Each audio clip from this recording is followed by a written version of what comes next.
Local government elections are the main political game in the country at the moment, and they're going to be held on the 3rd of August. And there have been internal contestations inside political parties, as evidenced by the turmoil within the ANC in Tshwane and between parties in Mpumalanga and other provinces. The campaigning has been marred by violence, incomplete voters' rolls, and biased media coverage in some instances. The economic freedom fighters has been on the ground in more than 4 provinces at the moment, and they have been raising some contentious issues about property ownership. But what exactly is EFF's election strategy, and what are the issues they believe will be driving these elections? We're joined by the Deputy President of the Economic Freedom Fighters, Mr. Floyd Shivambu. Pleasure to have you with us. Thanks for having us. Much appreciated. Let me start with the topical, controversial issues. EFF very much behind Pay Back the Money campaign regarding Nkandla and the President's responsibility to make a contribution or to respond to the Public Protector, Thuli Madonsela. Now, Treasury has said the President must pay 7.3 million rands. The Constitutional Court is going to sign off on this. And is this now the end of the matter for you as EFF?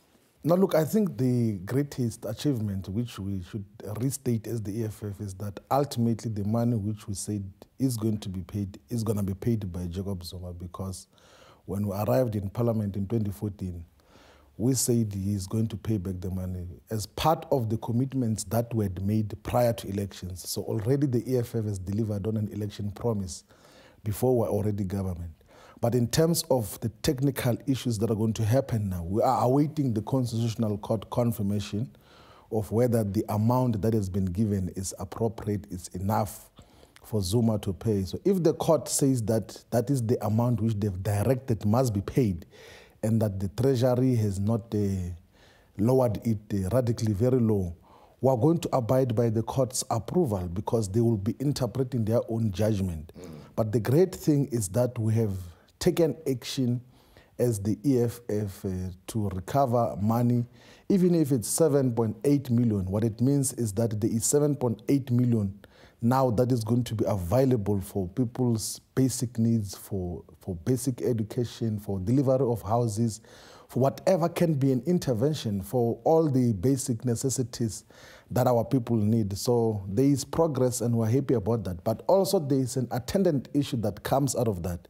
The Corruption Act in South Africa says that if you are a recipient of illegally acquired money and processes, you are guilty of corruption. We're going to explore the criminal prosecutions of Jacob Zuma for being an illegal recipient of money which he was not supposed to benefit in Nkandla, because we have got an obligation as citizens to make sure that the money that we receive, we know where it comes from. All the benefits that we receive, we must know where it comes from. It must not be criminally acquired. So the Corruption Act places the blame on the recipient and those who give as well. So there must be an exploration of the criminal prosecution of Jacob Zuma for being a beneficiary of benefits through a 250 million house in Nkandla. Well, another topical issue, and because we have you here, we've got to talk about these things. At the SABC, there seems to be a whole variety of issues with the acting CEO, the most senior position that a person can occupy, even though it was just for a short time of about 6 months or so. Jimmy Matthews says he cannot take it anymore. There's a corrosive culture within the SABC, and he believes that it's compromised even his moral judgment. And he resigned immediately, with immediate effect, yesterday.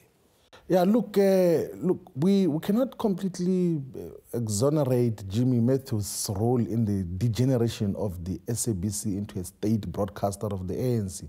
Not even a state broadcaster, into a factional broadcaster that wants to protect Jacob Zuma. So he has been part of those decisions for a very long time and everything else. But now he's exonerating himself. Let's see what happens. He must speak more. He must expose some of the decisions that have been taken, particularly on the censorship of protest. Like the news broadcasters, like a public broadcaster must tell the story as is. There must not be some sense of censorship, because it looks like the SABC now is turning into another Gupta entity like AN7, and it's a sad reality, and it's done through a very tricky means of sometimes announcing 90% this side, 80% for television, but censorship as well. That is populist dictatorship that it in many instances expresses itself. That is what we're seeing in the SABC, and I think all South Africans, civil society, political parties, including the ruling party, must do something to save the editorial independence of the SABC so that it becomes a credible broadcaster that educates our people, that informs our people of what is happening in our country. But Jimmy Matthews has been part of the decisions. He should have fought that when he was still inside, not fight it only when he's exiting the SABC. He should have come out open. No one was going to suspend him successfully. He could have challenged them in court if he had fought those illegal decisions, repressive and problematic editorial decisions that had been taken in the recent past. It's one of the issues that must be looked into by all of us, irrespective of political party affiliation. Now, we're a few weeks away from the local government elections. It's what, about 5 weeks or so? And already we've seen political violence. The EFF recently complained about 2 deaths, members being killed in Tembisa. And whilst we were attending to that, then we saw the flare-up of violence in Tshwane, because the candidates that were being put forward as mayoral candidates of the ANC were not approved, and Togo Titiza was now put forward as the candidate, with violence erupting all over the place in Tshwane. And of course, there's violence elsewhere in the country. What do you think of the mood before the elections and the kind of violence and destruction of property that we've seen? Look, there are 2 things that we must have to deal with regards to the election violence that has happened thus far. One, there is a culture in hostel dwellings of violence, of intolerance, of not allowing people to enter the hostels. Like because of the induna system where you must bribe the induna to enter a hostel for anything. And it doesn't only apply with the hostels, Toka hostel in Tembisa. It applies in the hostel in GP, it applies in the hostels in parts of Soweto, in Mdeni. It applies in part of the hostels in KwaZulu-Natal as well, where the indunas of the hostels sometimes even say that this is a no-go territory. If you want to enter here, you must pay something to the induna. So that is part of what led to the death of 2 of our activists, of our ground forces, as the EFF in Tembisa, when they went to campaign in a hostel. And then we went there as the leadership of the EFF to challenge the hostel leadership and also the police to say that there can never be a no-go area in South Africa. Every space that there are people in South Africa must be accessible to all political parties to speak to the people, to campaign for a different manifesto and vision. That is what we expect to be happening in South Africa. But the police seems to be helpless. They seem to be having no power at all over the hostels. The hostels are operating in the same way they were operating under the transition period, under apartheid. Like they continue with the same intimidation and violent nature and character that defined them before. And that must be stopped. We need a responsible government and state that must cut that and nip that this late. It's one of the things that must be dealt with decisively. Now the second component is intra-ANC violence because of their own conflicts. Already within the ANC, there have been more than 15 people who have been killed through their own internal processes. That includes the people that were killed in Tshwane when they were rejecting Togo Titiza's mayoral candidature. And it's one of the things which must be read in context that in the process of them fighting amongst themselves, burning buses, burning infrastructure, invading public spaces, distracting property, they prevent other political parties from campaigning.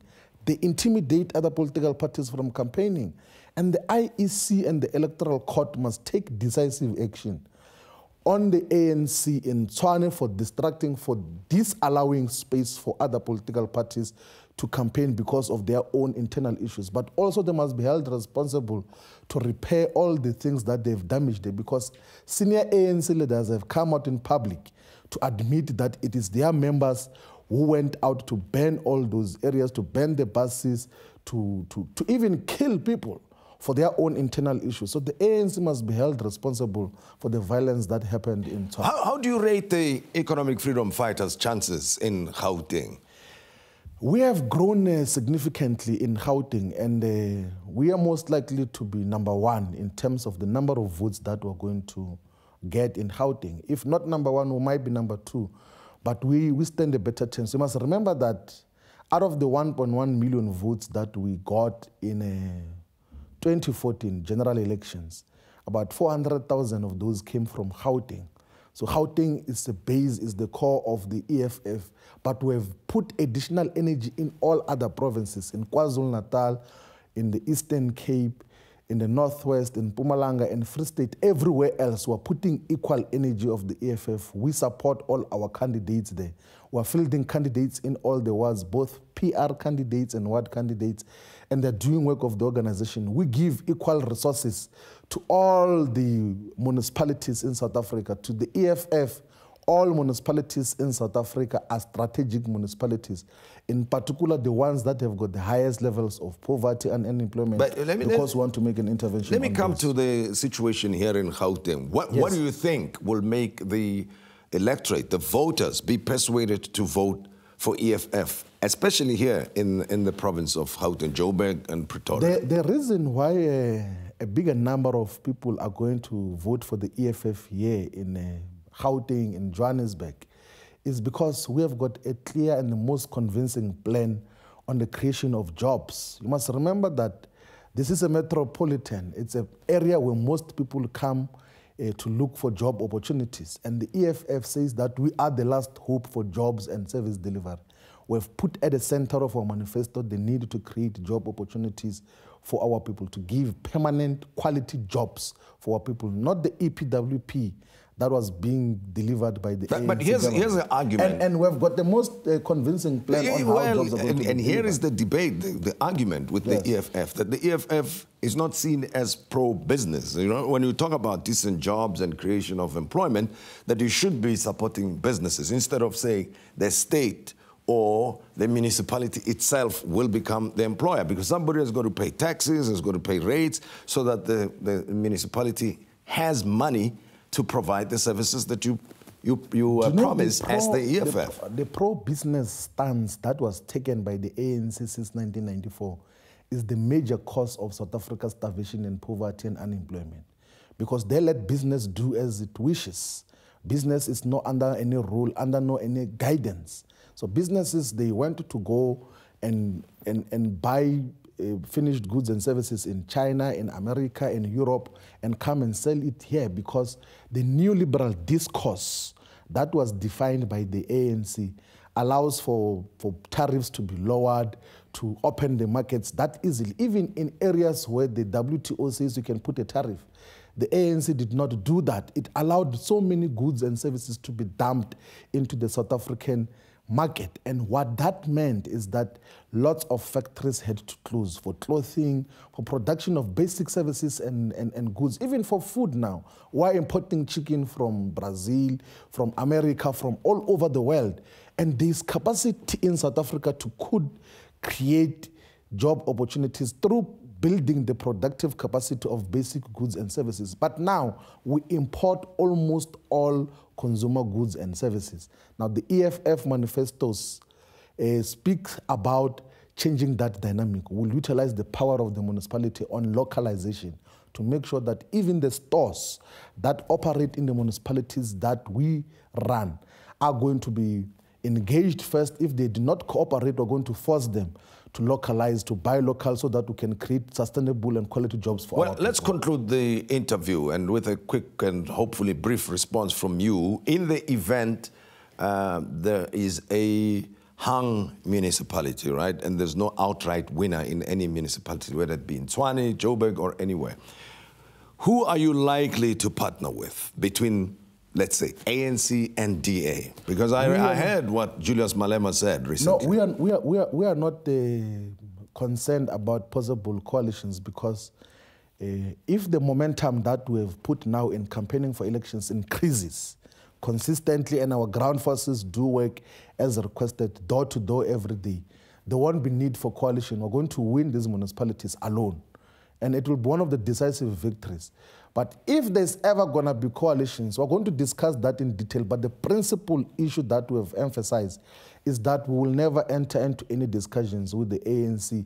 We rather have a discussion with all other opposition political parties, but not with the ruling party, because the ANC must be taught a lesson. The ANC must be rejected. It has failed dismally. It had an opportunity of more than 20 years to better people's lives, and they failed dismally. We cannot rescue it anymore.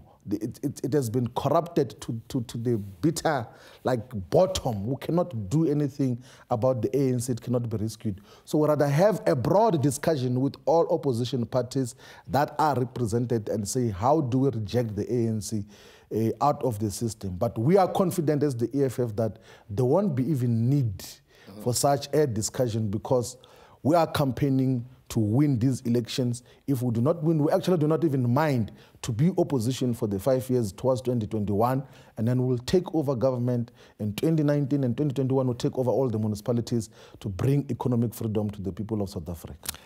Floyd Shivambu, thank you very much for talking to us. And that's the Deputy President of the Economic Freedom Fighters, Floyd Shivambu, talking to us about a whole range of issues, as you heard, and we appreciate his time.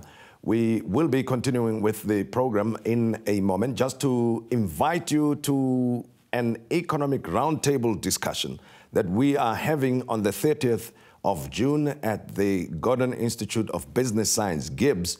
This will be happening on Thursday. Please join us for that. And also send us an email if you are interested at Tim Modise, rather, Tonight with Tim Modise, beg your pardon, at gmail.com. Tonight with Tim Modise at gmail.com to join us on Thursday to discuss the very issues of economic growth as well as job opportunities.